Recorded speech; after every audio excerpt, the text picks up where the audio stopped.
IG Sindh पारां इश्तिहारी रूपो जवाबदारनि जी गिरफ़्तारी वारी मुहिम ऐं एसएसपी सां गॾु कैप्टन सद्दाम हुसैन जी अॻवानी में जवाबदारनि जी गिरफ़्तारी लाइ मुहिम कामयाबी सां जारी आहे, जंहिंजे नतीजे में ॾोहारियुनि ख़िलाफ़ कार्रवायूं जारी आहिनि। पुलिस केस में इश्तिहारी जवाबदार न्याज़ मकरानी खे गिरफ़्तार करे वरितो आहे। संगीन नतीजनि जूं धमकियूं ॾियण वारे केस में रूपोश शेर अली माकोड़ानी खे गिरफ़्तार कयो वियो, जॾहिं त झेड़े जे केस में घुरिबल रूपोश जवाबदार मोहब्बत माकोड़ानी खे बि गिरफ़्तार कयो वियो आहे। बदनाम मंशा फरोश अली गुलाम उर्फ़ अली गुल मरी खे गिरफ़्तार करे संदसि कब्ज़े मां 1100 ग्राम चर्स हथ कई वई।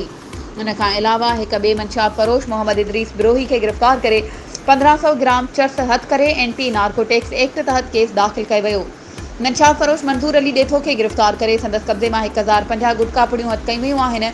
सिरहाड़ी पुलिस जुआ जे अॾे ते छापो हणी 7 जुआरी सिकंदर अली समूह मिलियो जंडाड़ो इक़बाल सुमरो जमशेद खानज़ादो यासिर बिरोही भूरो ज़रदारी ऐं न्याज़ अली बिरोही खे गिरफ़्तार करे अकड़ा बुक अकड़ा रिकॉर्ड जो रजिस्टर ऐं 3000 कैश हथ करे जुआ एक्ट तहत केस दाख़िल कयो वियो आहे।